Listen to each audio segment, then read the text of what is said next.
This is just save it. That's awesome. Hello and welcome to the Bellcast, episode number 1414. Richard Todd, there's the choo-choo train. This is Lorenzo. Mike made it on time. I did, all the way from Princeton. Barely, yeah. It was weather. Kevin's just itching to get in because you and I had our moment last week. I know, he felt left out. I did. I listened to the entire podcast. Well, Upstairs. I would hope so. Yes. Did you enjoy The the moment podcast? it came out. Did you enjoy it? I did. Were you sad a little? Were you like, I could bring this better? I was, yeah. I was like, you know what? They're doing an alright job, but if they had me there, you know, it really would have been great. Yeah, I should just see if this is recording. Yeah, it is. Okay, we're good. You were in Princeton? I was. You made it through the rain? I did, yeah. It's funny, you know, I'm right in the middle between here and Princeton, so you drive half an hour, it doesn't seem that bad, but it is a little bit of a jaunt. Stop. What? We have to do it again. I want to, well, we don't, but I want to make sure this is recorded and I don't want to go through this whole thing because I'm concerned. Hello and welcome. I want to make sure it came up on you. I know, he felt left out. It did. Okay, no worries. We'll do it again. No, I told Lorenzo about this story where this guy had this big interview and he recorded the whole thing and it didn't record, and so now he's trying to. So I'm going to bring it up right now, so don't worry. Oh, by the way, we should let you know that, and he usually says this every time. Usually we talk the shit for about a minute or two. Yeah. And then we kind of. Yeah, that's totally fine. All right, that's. And we're trying to reduce that. I did tell her that. Everyone's here for you. I did tell her that. So, based on that, that's going to be the intro. Hello and welcome to the Bellcast, episode 14. Kevin tried to call me out, even though I told Jenna the information. We'll introduce Jenna in a moment. I'm always recording, Kevin. I'm always recording. Michael, how are you? I'm doing well, Lorenzo. How are Can you you doing? call Michael at all? Well, my mother, and yeah, that's pretty much it. Yes. And recruiters on LinkedIn. Michael, your father is really not, right, like stuff like Yes. that. Yes, okay, very like soft-spoken Canadian. Yes, that's right. Okay. It's very polite. Kevin, what do you get called? You don't want to know. Kevin, did you miss us last week, seeing that Michael and I did our own, I'm going to call you Michael. Michael and I did our own podcast. I did. I missed you guys very much. I was busy in the city doing fun things with cars. Okay, and this is take 2 of the intro. Why? Because I screwed up and wasn't sure if it was recording. See, I called myself to the right? Right? You did great. Thanks. What do you think I do, Mike? You're doing an alright job. Okay, thanks, Mike. I appreciate it. You guys aren't too bad. See, you still have not asked me how I'm doing, so I have to ask you to ask me how I'm doing. How you doing, man? Thanks, buddy. I'm doing well. We have a guest. We do. Jenna. Hi, guys. Hi, Jenna. Hi, Jenna. Now, your last name, I'm going to call you Jenna G because there was a whole moment before the podcast. How do we pronounce your last name, Jenna? Gaudio. Okay. That's good. That's good. That's what I was going to go with. I pride myself on that. What company are you from, Jenna? I work at Vydia. Vydia. Here in Bell Works. Yep. Okay. If I asked you right now on the spot to make a Moscow Mule, could you pull it off? Absolutely. And why could you pull that off? Because I am a champion TGI Fridays flair bartender that I used to be before I jumped into, corporate business America. You hear that, people? Funny enough, if you look over our shoulder right here. There is a. I asked her because I walked in and she was here making some drinks already, and I'm like, what is going on? No, we joked a little bit actually, like 6:45 this morning via text message, how we could kind of start, all the way back at the beginning with, you mixing drinks to where you are now here at Bell and Vydia. So it was a perfect segue, just to start with the drinks and go right through. Everyone starts somewhere. And I know Jenna's not nervous because if I'm not mistaken, you were a host of a panel at South by Southwest. Yeah, it was a really awesome conversation with a lot of music. They're laughing, I'll tell you why, because they send me a text, okay, of this bio of yourself and everything, and I say nothing on it, and then I could pull out something out of the weeds like this. Like, as an Comes in like an example. expert. Yes. Well, now it's a thing, so I have to bring it up, so that's why, because Jenna looked at you laughing and was wondering why. And, but yes, you were on, but I don't know what the panel was about, so go ahead, continue, sorry. Well, Vydia is a music-focused company, so Right. we wanted to spotlight women in music and kind of talk about the discussion that's going on about how women in the workplace function and some of the obstacles that they face. And it specifically, I think, music and female musicians have it pretty hard because there's no structure to that industry. So we had a few of our artists get up on stage and we talked through issues that they face and things that they are trying to change, and kind of seeing the trends of going the right direction, and just trying to get awareness about what other people face, so that if you're in the music industry what to expect and how you can overcome those kinds of challenges. What do you think were some of the fears? Or like, was a couple that stuck out? This kind of was around the time with the Grammys where, you know, the phrase that women need to like step up. Mm-hmm. You know, there's people that are looking to, you know, advance women, but not necessarily women aren't advancing themselves. And there's, you know, a lot of depth to that, because it's not just one thing, it's like many things. And having someone simplify it and just like step up isn't really fair, because there's lots of women out there and they're just not getting in the right rooms and the right people with the right opportunities. They're not being evaluated in the same way. They don't have the same relationships with the guys that sit at the top, you know. And when it comes to opportunities to like perform at the Grammys or, you know, be evaluated as like a top performer, even Coachella was like a big conversation. If you have to be at a Beyonce level in order to headline, how, like, you know, that's asking a lot to really equal the playing field. There's been tons and tons of men that headline and get those kinds of opportunities, and there's very rare you get to see like one woman. If you have to be on the Beyonce level every time or the Ariana Grande level, like, yeah, it's hard to get your foot in the door and really climb up to that level that tons and tons of men are already at. And then once you get to that level, then a guy traditionally can just walk out on stage, and a woman not so much. Yeah, I mean, just right? I mean, you could even compare it to getting ready for work in the morning or a date or something. I mean, the effort that women put in to their appearance and how they present themselves, and you know, how if they are graceful and delicate but also powerful and, you know, believable, there's just like this balance that you're always trying to strike in these 1,500 levels. Yeah. And music or work or life or. And men have to take a shower, put on some now, kind hold of on, clothing. not always. Not even take a shower. Sometimes They have to roll up, and you know, their confidence and their charisma can really carry them, and that's all that's really, you know, sometimes required of that. You know, and talent obviously helps a great amount, but women are talented and charismatic and strong, but there's so many other boxes they have to check in order to be validated as something like worthwhile, when it's, you know, especially when it comes to music, but in business and, you know, many other industries as well. Yes, I have a 6-year-old daughter, so all men are dead to me in general. So across the board. So I'm with you on that. The company that you're at now, Vydia, how long have you been at? About 3 years. 3 years. Which is like a running like title for me. It's, I worked at a lot of startups. I move around a lot based on like the mission. I'm very mission focused. So I've really been with this company. Are you resigning right now publicly? No. Sure. You go out with a bang. Yeah. You go out with a I bang. can do with you people. No. Thank you very much. Drop the mic and go. No, it's been a really engaging process to really see it grow over the past couple of years. We've doubled in size, every year that I've been here. And the transformation has been incredible, and that's just been an exciting thing to be part of, and see where it's going next. Okay. And for those who don't know what Vydia does, because I actually get asked that quite often, like, what does Vydia actually do? Yeah. What do you guys say? What's the elevator pitch of what Vydia does? So we are like a tech-based music label. So we have tons of label services available to musicians and content creators that are putting their content out there and managing their careers and their business in a way that necessarily doesn't need to rely on like a major label. With all of the technology and the entrepreneurial wave, there's not really a need to give away your copyrights and to sell your content to somebody else to manage. You can manage it yourself and have like the royalties stream more to you and have more creative control over how you want to market yourself and stuff. And all that is coming into play with the access to all these different DSPs and being able to publish to all these social networks, and everything is right at your fingertips. What you're missing out of that is the tech. Payments and rights management and like storage and organization of your catalog and communication and having those relationships with all the players in the ecosystem, and we have all that. So we're able to kind of be the business so that creatives can own their business but also do what they're good at and let us help them.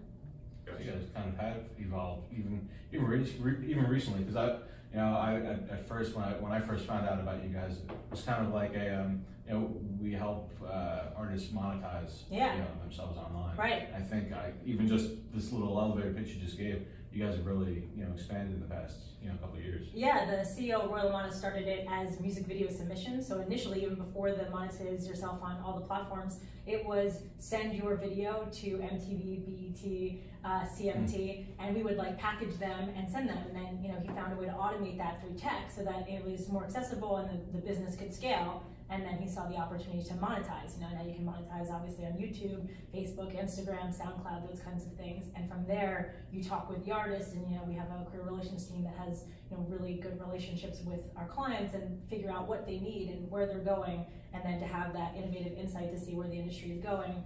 Roy comes back and says, here's the problem we need to solve, and we've just developed solutions for all of those things, and that's it's going to continue to evolve. It's one of the fastest growing industries. Really quickly. Yeah, I mean, just you saying, submitting a video to MTV sounds like so dated, right? But yeah, not so much to me, but. And for you, speaking of evolving, so you started in more of a marketing role and vice president of product. Is that right? So how did that come to be? So I have an operational background.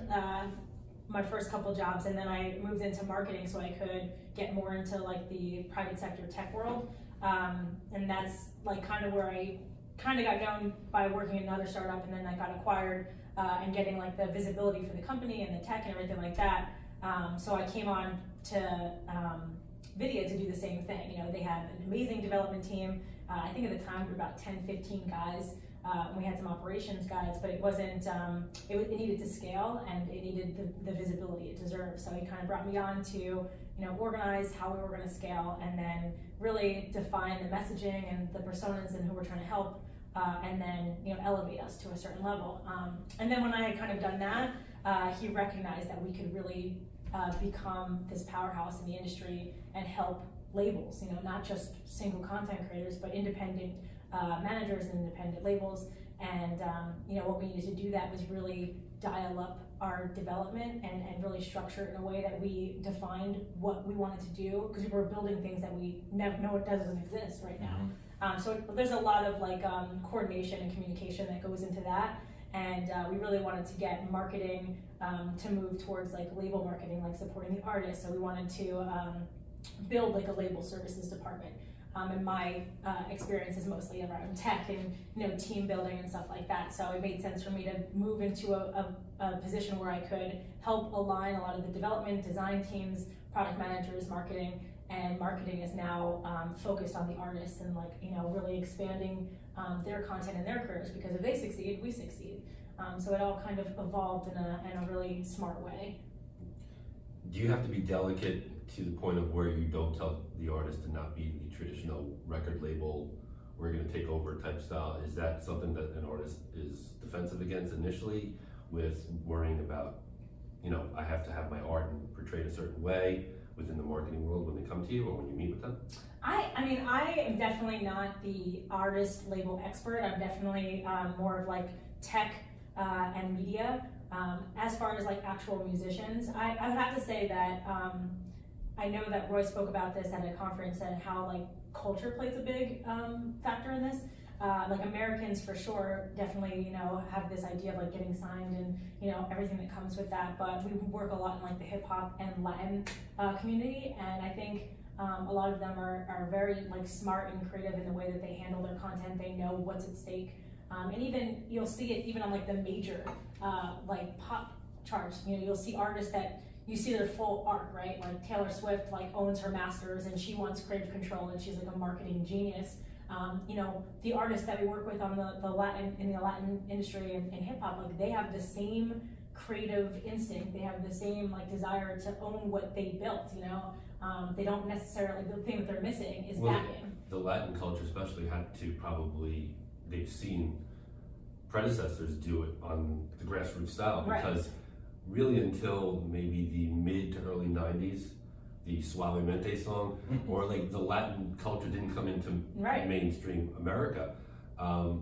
So I think they probably learned it on the streets, as they say, that way, and saw it rather than the canned type of stuff that you may see that's American music or was American music in the 80s and 90s, where it was fabricated and there was it was a product, which, I mean, on some level, everybody's a product, but they're individual brands. And just like with Crenshaw being such a big, like I never heard of Crenshaw before until, before, but then he passed. You guys not know? Okay, all right, I just want to make sure. I'm the oldest one here, so if I should know. How do you, as far as what you're doing, when do you take the artist or the client on? When do you get involved in the process of it? I think that we attract a lot of people, and then from there, the people that we serve them well, and then really it becomes like a web effect from there, because people creating music have a lot of collaborators and things like that. Right. So, one guy making music knows another guy that's making music, and there's another girl that they collaborate with, and like, if you get all those people to start using our technology, then you just expand out from there. And you have to double market, because you have to market the artists, the music, but you have to market your company to show Right, value to there's them. two totally different kinds of marketing at play there. So as we scale as a company and get investment and stuff like that, you want to explain why Vydia is such a powerhouse as a company, as a tech stack. But then, having this catalog of creators that we're supporting and their catalog of content is a completely different animal. Press and debuts and video drops and album drops and all this stuff. It's like this huge system that is really going to be the future of the industry. You guys are taking on that role as helping these these individuals market themselves. Yeah. Playing the full Yep. the full role of a label, right? Yeah, so Roy also has a partner company, our Vydia sister company is Trendsetter, and they're about 10 years old, and they do specifically, they really specialize in video marketing. Mm-hmm. So they have helped major artists debut video drops and get press for them and help things like that. So they also work with us in that capacity as well. So we together, it's like a transformer. Now, I don't know if any of the employees will ever listen to previous podcasts, but WorkWave was on here and they offer free lunches. So now we're trying to spread this out so that Bell Works just gives us all free lunches. And I think that should be something that we should consider when we talk to Ralph. We should just get free lunches. Everyone gets a free lunch. Yeah, everybody gets a free lunch. Who needs to charge in the film market, really? And maybe this isn't a consideration, but I wonder, when you're dealing with artists, musicians, you get to the point where a company gets not too big, but they get to a point where the artist says, no, they're sellouts. I don't want to deal with, and then you become the monster in a sense. Right. Is there that kind of cognitive thinking within the company to like try and remain fresh and hip and modern, but not look like the big sellout company type of thing? I think in the industry, like our clients, I definitely think they see us as, the same way as them, like a scrappy, independent, like a mission-focused company that's really going to like put the artist first and like build tech that's going to support their careers.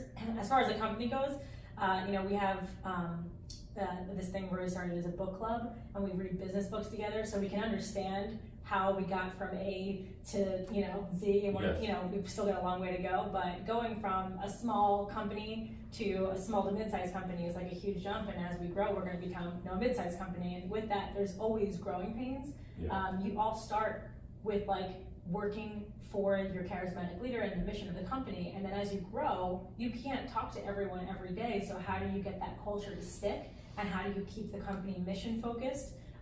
And making sure that you're not just putting in workflows and processes, and that the goal is just to make sure that the workflow is working. Like check the boxes. Right, we don't want to check the boxes. So in order to keep that passion alive and to keep everybody super motivated and their eye on the goal and the mission of what we're trying to do, I think every company suffers from that.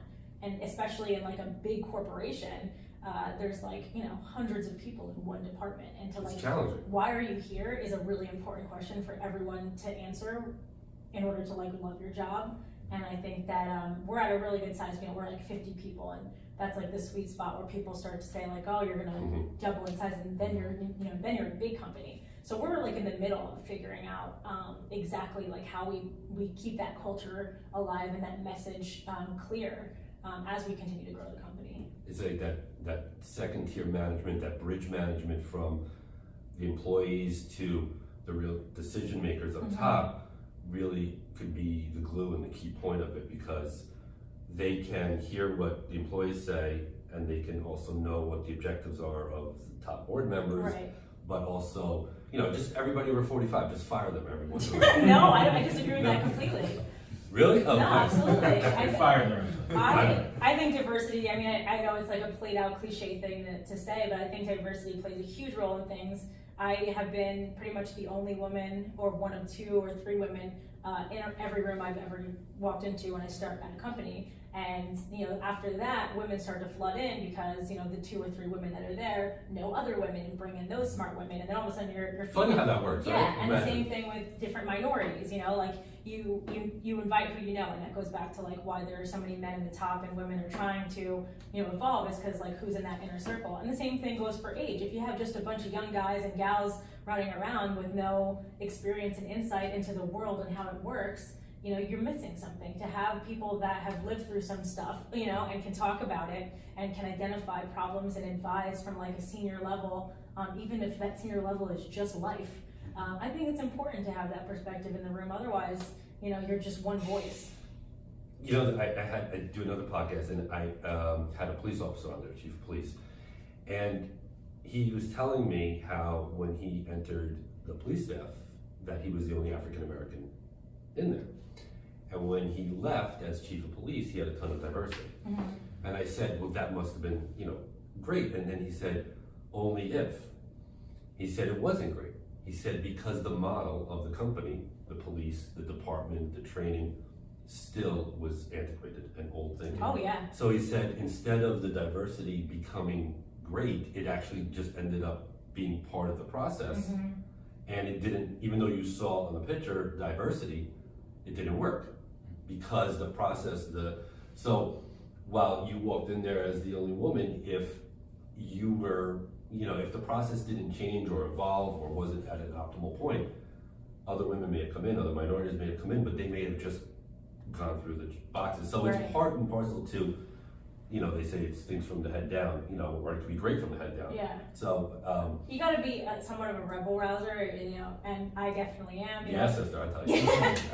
I think that, you know, the big thing is advocating for yourself, and you can't rely on someone else's perspective of your life to help you advance, you know, and I definitely find allies. You know, I've had some really great bosses, I've had some really awful bosses, and Like who? No, I'll drag them. No, I'm just kidding. No. I mean, you can look at my resume. If I've been with you for a year, you know that I believed in you. If it's less than a year, then it's, you know.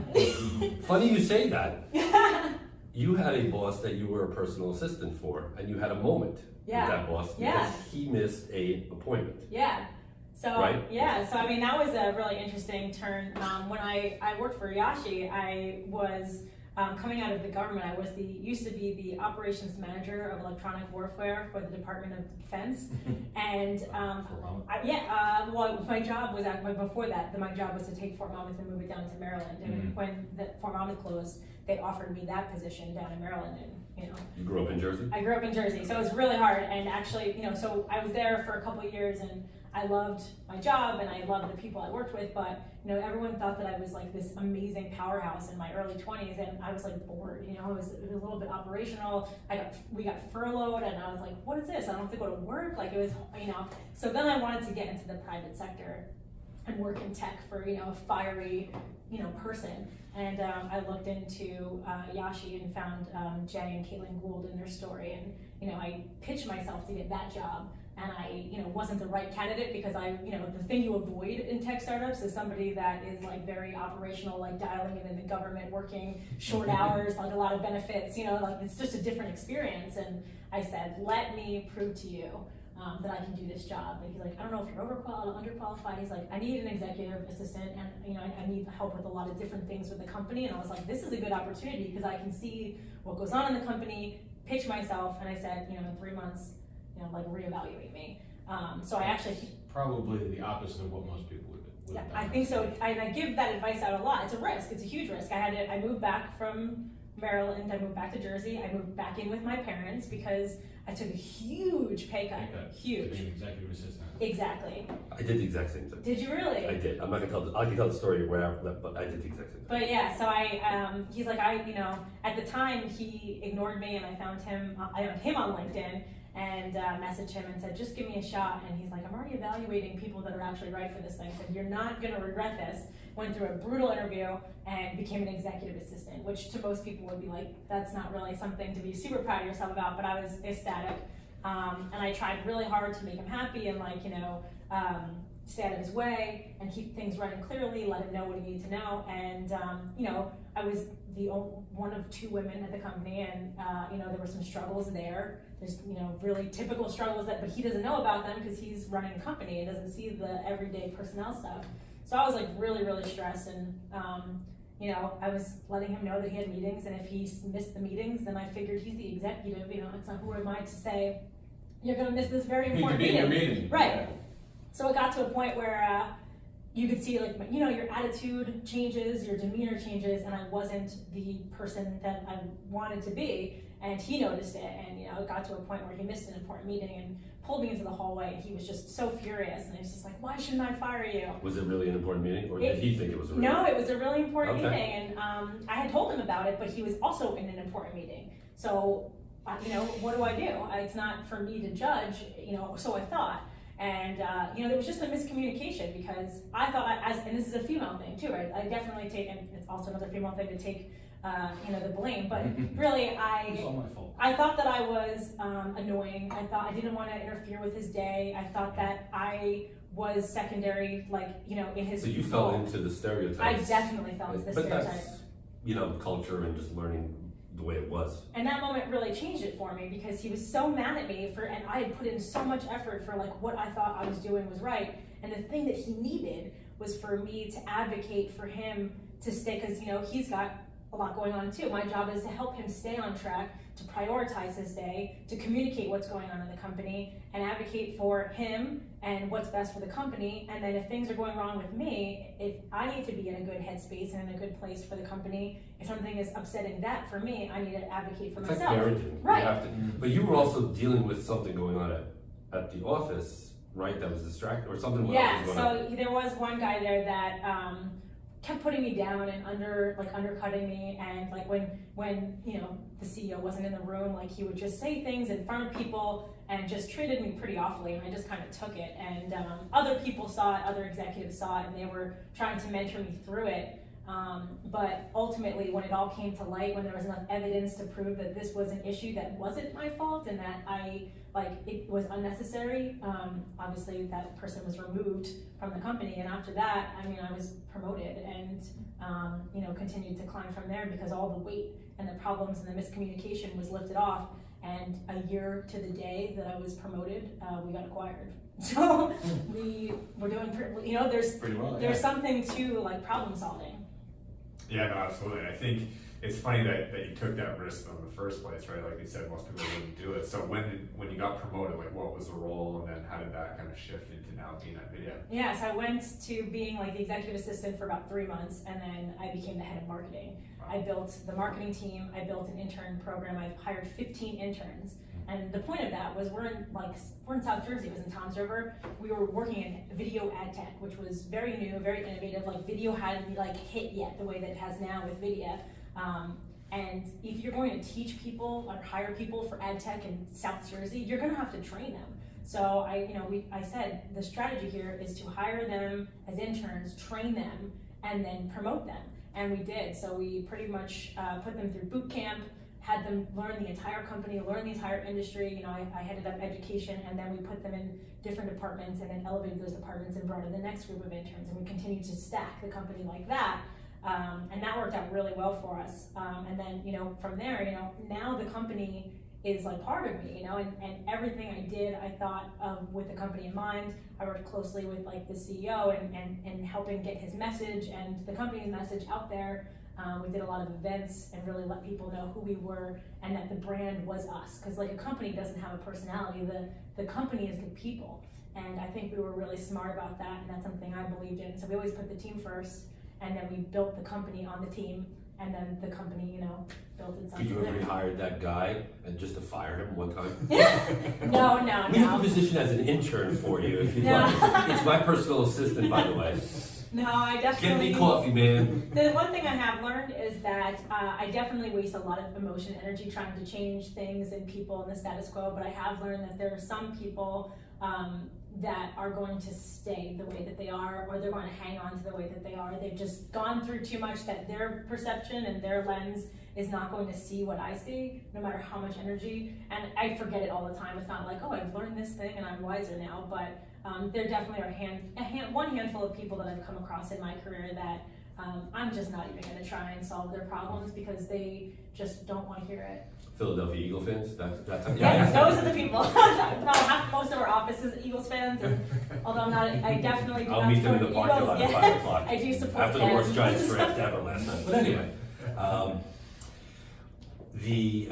were you going to say something? Yeah, I was gonna say, because it seems like did you bring that kind of mindset of the internships and the growing, employees from the ground up with you to Vydia, or were they kind of already doing that? Yeah, there's definitely some part of that. What has been really cool about that is Roy definitely has a similar like core value that I have as far as like giving back to the community, and he makes that really known in the company. We partner with a lot of nonprofits and a lot of groups that help just grow the community and different kinds of things for us to get involved in. So when we leave our desks, there's a purpose tied to just the surrounding environment, and that really resonated with me. And I think that helps build upon the like culture of the company, just as far as like putting people first and ethics and that kind of thing. One of the programs that I really have loved that he introduced us to is the North All Stars. They have this program where they are mentoring these brilliant kids into their dream careers, through internships, through mentoring. They've come to Bellworks a couple times and done tours and talked to Vydia executives, and I've just been talking to them about signing up for their mentoring program. But the growth of them and the people that go through that program is amazing. They always come back and give back. It's this cycle, it's karma, it's all this stuff, and I think that plays into your brand a lot. And that sounds like kind of a weird thing to say, but it's true. It's this why people really are tied to their cores. They're tied to religion or whatever it is that powers like what your core values are is important. I think that philanthropy aspect works a lot. So we definitely partner with different colleges and high schools in the area, different groups like North All Stars and the Boys and Girls Club in Asbury Park. We run fun runs with like Eden Autism, which is a great educational program as well. So and we tie all of that into like what we do. So it definitely is built on that in some capacity. Charity culture, and then also kind of grooming the next maybe employees of Vydia. And that's part of like the whole diversity thing, right? It's like if you look in your own network of people, you're going to see people like you. But if you reach out in other ways, you're going to find that there are the next generation that are in these programs that you didn't necessarily have connections to before that are brilliant and super, super impactful, and you just need to start that relationship and then have them be part of your pipeline. So getting those people in the door, interning with us, going back to their network of people and their program associates and saying like, this is a great opportunity for all of us, and letting them get their foot in the door has been really amazing to see. Some of them, go ahead. I was just gonna say, and shifting gears a little bit, but as far as the community side, we'd love to hear a little bit more about the Bellworks community, what that means to Vydia, but also maybe you can start by talking about how you came to Vydia in the first place, meeting with Roy here, and what the building meant to you then. Yeah, so when I left Yashi, when it got acquired, I took a job in New York City. I wanted to try out, corporate tech, and Roy messaged me on LinkedIn and said, I know I'd met you when you worked at Yashi. He had come to an event because he was building Vydia at the time and looking for like how to acquire a development team and how to like build things from the ground up. And I said, I just took this new job, but good luck, like stay in touch if you have any questions or whatever. And about 9 months later, he messaged me again and said, I just moved the team to this building called Bellworks, and I think you should check it out. I think you should come meet the team. Let's just chat about what's going on and see if you have any insights or anything. And I said, sure.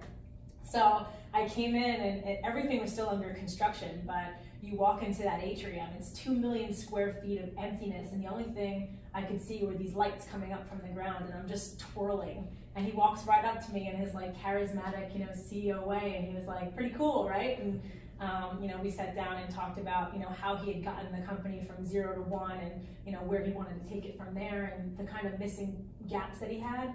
and a lot of it felt like that stuff that I'm passionate about, you know, building the team, getting the like messaging right, getting the visibility for all of the work that's been put in, you know, grinding it out the past couple of years. And that was something that, you know, it just made sense. And as he's talking about it, you know, I'm like, so, you know, what's the next step here? And he said, you know, I've been looking for someone like you ever since I met you, and it would be great if I could just have you, you know. And I said, you know, I was like, what girl is going to say no to that? And he also hired our head of finance at the same time too, so it was like a perfect moment for this like organization to come into play, for this like scrappy startup to just take all the hard work that they've been doing and all of the traction they had gotten and just level up.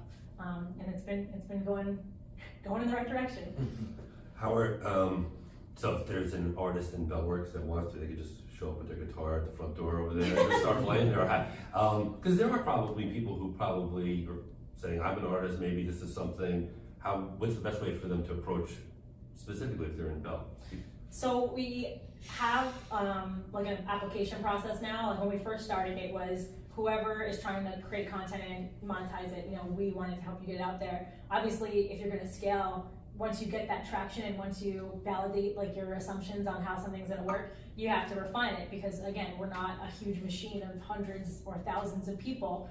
So we now have what we call a closed platform, which is kind of the industry standard, where you apply, and if you like meet a certain criteria to get traction, you know, we will invest like our tech and our resources into you.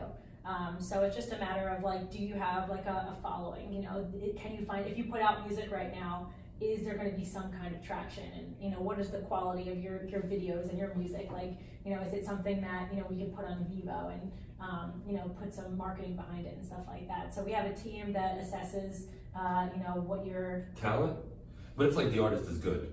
Yeah. But it's like, I have 48 people and I don't really go on Facebook, and what's Snapchat?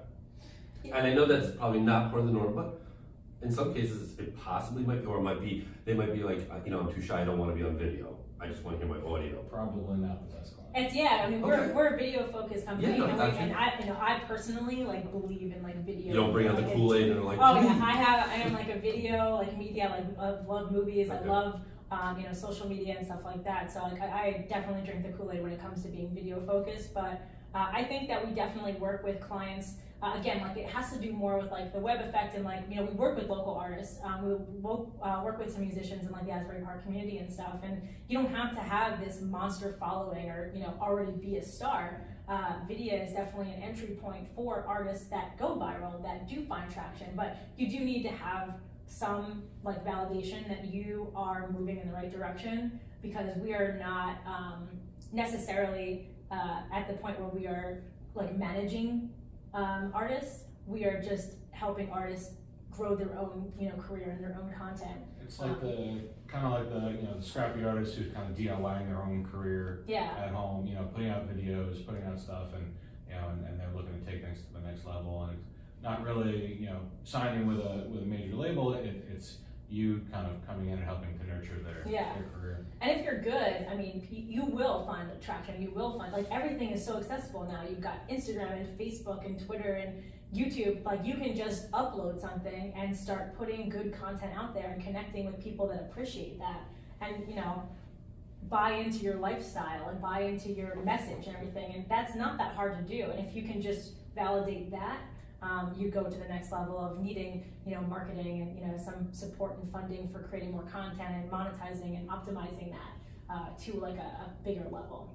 I mean, you don't have any bands like, let's say, Something Corporate or something like Oh, I love Something Corporate. Yeah, no. Andrew, right? Yeah, I love Welcome Andrew. in a car. That's going to be the out song for this podcast. Oh God, that's amazing. But yeah, no, we definitely work with plenty of artists like of that caliber and greater than that. What about like comedians or DJs or podcasts that, like, is it mostly music? I think things are definitely going towards podcasting. It's a conversation that we have on, like, you know, future support of that, and really having that be something that we, you know, work with in the future. But there is like a correlation between, you know, influence, which, like, you know, content, podcast, comedy, and music. So, you know, there's, you know, Pauly D from Jersey Shore. He's like one of our clients. And but the influencer is kind of, there was, for a little while, it seemed like a couple of years, where, to be crass, if they were good looking and they put on the right shoes, Right. but that had like an up and down. I think that correlates with the women's movement, right? Because it got kind of old to see these women It have does. to be forced into this persona that they weren't, and It now does. we're seeing women become a little bit more authentic, whether some of them do love to be a pop princess and some of them don't, and that works depending on what your thing is. And the only reason is because I dealt with a company who was looking at influencers, Yeah. and some of them were influencers based on looks, Oh yeah, and she was asking for basically 20,000 yeah. to wear flip flops, right? One post, so on and so forth. I think that companies during the past 5 years got savvy to the point of where, I'm basically paying you for a quick photo shoot in and out, and there's no consistency. I was watching a video today from Gary Vee, and someone asked him, how do you keep going viral? And he's saying, I don't go viral. I've created a monster, Right. which makes going viral. It's the logic of the lottery ticket, right? People just dream, buy the lottery ticket, and that's it. You can have one piece of viral, and 2 days later, you're back to, nothing. It's the consistency of it. So, speaking of the artist is really the influencer, because Definitely. they have meat to the whole thing, that they have the music, the talent that can bring you out, rather than the up and down. Even the Kardashians, for better or for worse, they have Huge content. influence, yeah. Because they have a show, they have a product, they have something. Hiring someone, guy or girl, to wear a pair of shades and then they disappear, Right. it's nothing but a pretty face, in other words. So I think companies have gotten savvy to that, saying, why spend 10 grand on a one-time influence when I could go deeper and find somebody at a better cost that has content that will produce and follow up to it. Exactly. So, but that's just a culture shift, I think, as well. I don't know, we just went on a tangent. No, but it makes sense. So for you guys, I saw, by the way, that you guys had a billboard at Coachella, which is interesting. So what's the play there? Who are you guys looking to target? Is that for the creators, the artists that you're specifically looking Yeah, for? those are our guys. I mean, like the culture and the lifestyle, like Coachella, for instance, is a lifestyle. Like you wear the flower crowns and you're out and you're like doing the hippie thing, and like there's this whole vibe, right? Twirling around in lights, maybe. Yeah. I did that in Hoboken, but that was in the 90s. You know, the same Different thing story. with like Woodstock and Warped Tour. Like that's a completely different vibe. Like you find your tribe. And the same thing with like hip hop and Latin music and stuff like that. There's a lifestyle attached to it, and for that billboard in particular, it's is powering the next generation, because Coachella, obviously attracts like a younger crowd than say any kind of like doo-wop or like anything like that, classics. I can't believe you just said doo-wop. I love doo-wop. She took it way I grew up with doo-wop, so that's what first came to my head when I think of my dad. But the I billboard need to shop. is to let people know, we're here and we are powering the next generation. The next generation is powering themselves. It's letting people know that all of these people that you're seeing on the up and up, like they're doing it themselves and they're doing it with our tech and our platform, and that's what gets that visibility of both like that is where the visibility of our creators and our tech kind of meet, is like, here are the people that are using us, and just enough to get the interest to look into what is Vydia and what are they doing. To transfer a little bit more on the personal side, I had one question though, because you had Yeah, sure. I had seen you, and I'm not trying to do this for what they think. Because I'm a Seinfeld fan. You know where I'm going with this? I'm not yet. The Seinfeld Award? So yeah, when I worked at Equinix. Are you a Seinfeld fan? I am, yeah. Okay. When I worked at Equinix, and this is my MO is that I come in and take something out of nothing, and that was Which is the whole show. right. Yes, and okay. that's I got that award from one of my senior counterparts.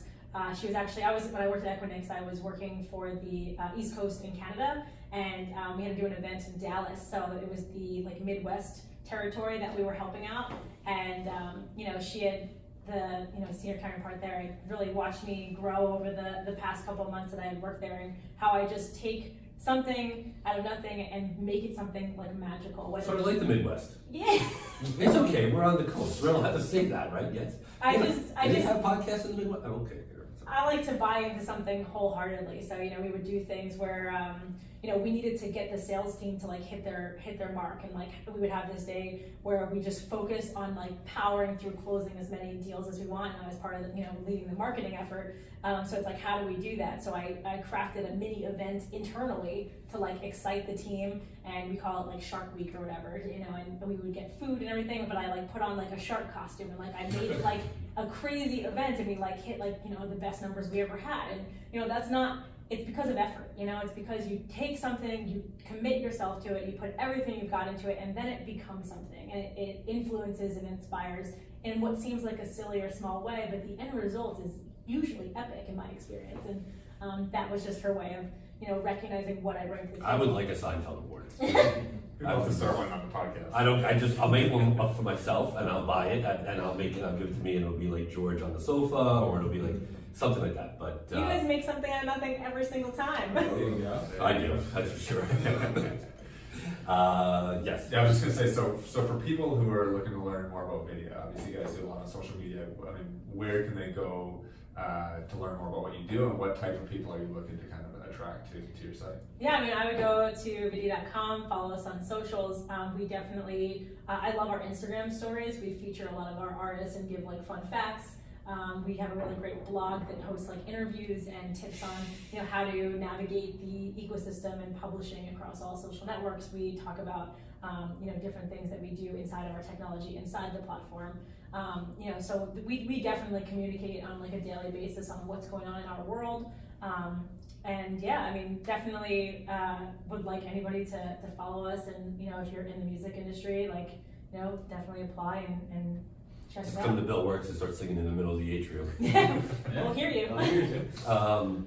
Blood Clot Awareness Month? Yeah. Kevin, Yeah. go ahead. Yeah. No, I did want to include that in this episode. I think we kind of end most of our episodes with tell us about the company, how can we get in touch with you, but as a kind of a little after part, about your story personally. Tell us what's been going on lately, because we were supposed to have you on the podcast a few weeks back, Yeah. but you had some health issues. So Yeah, no, it's really funny. To imagine, you just during the podcast, Yeah. we're very busy here. That's actually a funny story I didn't even really tell you, but I had like some like leg pain, and I had been going to get like seeing some doctors to try and figure out what calf, it started my calf, yeah. And I had some pain, but I'm a runner, so I like didn't really think anything of it. It felt like kind of different, but like a Charlie horse or like a strained muscle. And I had been trying to go see some doctors and was having some trouble doing that.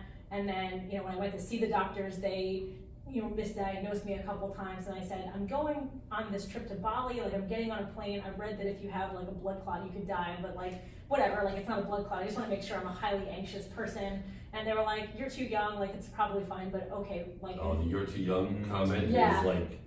Exactly. And they wrote me a script, and then getting the actual ultrasound was like a huge ordeal, and that kept getting pushed. And then 7 doctors. Yeah, it took seven doctors before I actually got to the ultrasound.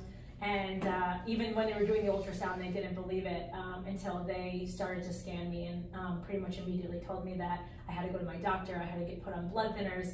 And then, when I had to go see a surgeon, he said, we're going to the emergency room right now. Like I have a feeling they're in your lungs, that clot is moving. Where was that? Where was that? The one that said you have to go now. I had to go to a vascular surgeon over here in Hazlitt, and he did another ultrasound. He's like, I'm gonna do my own. And he said, that blood clot is moving up your leg. Like it's been like 3 weeks, and the safety time is like within 3 weeks. So it could have been just timing from when the first doctor saw it to when this doctor saw it? It got bad over the course of 3 weeks. And he said, I have a feeling they're in your lungs. We gotta go to the emergency room, and we have to take care of this immediately.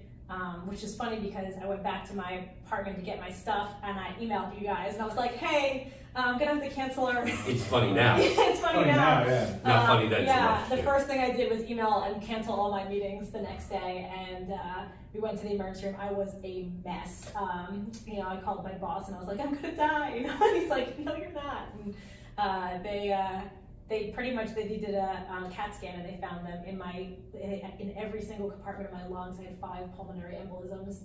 And then I later found out, after they put a filter in, that they also went to my heart. So They didn't tell you everything. They told my mom everything, Yeah. but they didn't tell. I was so much of a mess that I guess they just were slow rolling the information. But it really opened up my eyes because nobody thought that I had it, and I didn't know I could have it. I kind of thought it, just like check the box. So I didn't go to Bali, but I got to save my life, and that was like really important for me to Fair trade. to let other people know. It's don't let someone else tell you how you feel, because how you feel is more important than anything in the world. And I truly believe that. If it wasn't for kind of your own persistence, right? Definitely. You probably would be dead. Yeah, Right? exactly. So it's like being an advocate for yourself, being an advocate for, and just, you felt like something was up, and, Yeah. you were persistent in going to see multiple doctors until you got it.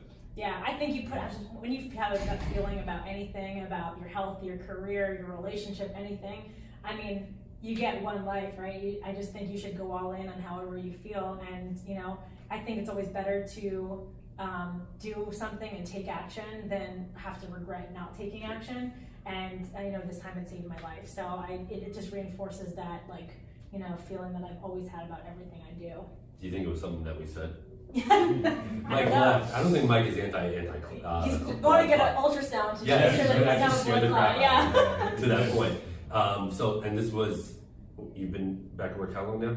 I came back I worked from home the week after the surgery and came back. So I've been past 3 weeks, I think. It's been a little bit over a month since I got the surgery, and I have been at work pretty much right away, although, I wasn't myself when I first came back, so I have to thank my coworkers for putting up with me. Mentally and physically? Yeah, both. I was a disaster, and they did We're all disasters. a really good job of making me feel like, me being there was somewhat impactful, but really I was just trying to survive those first couple days back. But I definitely feel more like myself now, and I'm starting to get, feeling like things are dialing back up, not as tired or, as, You have a clean distracted. bill, or you have to keep Not going back? yet. or- So I get my blood test results next week, and then I got to get the filter that they put in me removed. And the results will really tell me if I have to stay on blood thinners forever, or if I can get off them in 6 months. But either way, there's a lot of people that live like this, and now I'm in a lot of support groups, and there's a lot of young people that live like this, and it's just really eye-opening that not something you should worry about day to day, but if you feel like something is wrong, you should always follow that feeling. Do you, and you said you feel better now, right? Yeah. After a couple weeks. Is there any rhyme or reason to why you versus somebody else got a blood clot, or is there any kind of? There's definitely things. From being in the support group, I've realized that there are a ton of people that have no idea why they got blood clots, and they went off blood thinners, and then they clotted again, and now they're on blood thinners without any explanation. They're just prone to clotting, and I've learned that the healthcare system is just like a business, right? Yeah. People don't know what they're necessarily always doing. They know what they know, and they don't know what they don't know. So you kind of have to be your own advocate and realize that everything is a choice, and it's what's best for you. So I have to find out if I have any genetic risks or anything like that would cause my blood to clot, no matter what age or anything that I am. Okay. I also am a window seat warrior when it comes to flying on planes. I travel. I used to travel a lot for work, and I still travel sometimes. And I always get a window seat, and I do not move. Whether 5 to 7 hours, I can sit in that seat and not move at all. And I do because I want to be considerate of other people, and whatever. This goes back to. Yeah. Seems to be a pattern that you're. Definitely part Yeah. of a female thing. Take up a little bit of space and don't move. Don't I'm bother just thinking people. for the guys because I used to be. Well, not that I don't care about other people, but no, but I used to be, and I still am in many ways. Even my wife is the same way. I know men can be this way too. Yeah, I absolutely. We just agree. don't maybe admit it. Right. But I am free to admit, sometimes I do things that hurt me way more than it would affect the person that I think it would be affected. Exactly. And they then become someone that you hold something against, Yeah. and they may never have even cared Done anything. or thought about it Yeah. or done anything. Because I read your article on Medium, and Thank your boss, when you told him this, the when you were being the assistant, Yeah. you made it seem like it was like he had a total, I had no idea. Now that I know this, Right. it's easy. Right. And you made it all about not all about yourself, but you held it You have to internally. communicate because it's on. I always think it's on you, and I love to support women and help them understand this. I do think men often I wouldn't say they're always great communicators, but I do think they stick up for themselves and don't have a fear of like saying things. And I think women often don't because they don't want to be a burden. And that really is not fair to anybody because people can't really read your mind or your feelings. And if you do say how you're feeling and what you think in, at least in an intellectual way, it's now on the other person to do something with it. And that's kind of where that goes. But I did not know that you shouldn't like sit in one seat and not move for 5 hours. I even said to the doctor, like, well, I sleep for, 7 You get those bed sores. And he's like, you move in your sleep. You don't stay in one spot. And I was like, oh, so that's a huge risk factor, like to sit in an airplane seat for 5 hours and not move. And, there are other things that women have, like I have always been on like a hormone regulation, like, taking estrogen to like, simplify, optimize my biology, and no one ever told me that was like an instigator for blood clots, and that it could kill you, and that's something that is a choice, right? Like I don't even necessarily regret it because going through my adolescence with like crazy hormones would have been a nightmare, but I'm an adult now and I know like nutrition. Now we all crazy. Yeah, and nutrition plays a factor in that. Like I could eat a certain diet and I could, work out and like regulate, myself and like live a healthier lifestyle. Then I don't need to be on a pill that's going to like regulate that for me and potentially risk a blood clot, now with that information. And I think that's important that women know that because they don't necessarily tell you that when you're, 16 or like even now, like they just say this will help you problem you're having. Right. And I definitely know now that those are important things for every human being to know that every decision you make, there's like pros and cons, there's risks involved, and like what are the risks you're willing to take and what are they not, and make sure you're aware of them so you know how to handle whatever comes next. That's how we pitch to people on this podcast. There's pros and cons to this podcast. There's this and that, but you got anything to close out with? No, I mean, so we've said how people can get in touch with you, but I know that you're also kind of you're a mentor, you're an advocate, for people outside of work. So how can people also follow you and what you're doing, and you do talks and things like that? So yeah, I love LinkedIn. So if I know you, if you're in the community, definitely connect with me. I like to post about what's going on. I also help run Jersey Shore Women in Tech, which is a monthly support and education group for everyone, men and women, to come. We have some great topics this month, or in May. We're doing Here at Bellworks? No, it's at Asbury and Co-works. So we're doing the next month. We just did one on benefits and job salary negotiation and equity and things like that. This in May we're doing one on like understanding how women get into tech, like the pathways that get them there and stay there, which is going to be really interesting. I write on Medium and I share on LinkedIn as well. So if you guys follow me on that, also I love social media and anything related. So if anyone wants to connect or needs advice or just wants to know more about getting into tech and media, I'm happy to talk to you. Sure. Cool. That's it? You good? Yeah, I'm good. Thanks, guys. Appreciate it. Episode numero 14, Bellcast in the camp. More guests coming down the road. Anything else? By the way, we did 56 minutes, although if you look outside now, you would think we did 55 days. It is because insane. it is dark. Pitch black. I don't know. Okay. Catch ya next week. Thanks, guys. Bye. Yeah, Thank you, Jenna. Appreciate What it. happened I noticed outside? that too. Is it raining? It started to rain when I walked in here, and now it is December. Wow. That is crazy. All right. See you guys.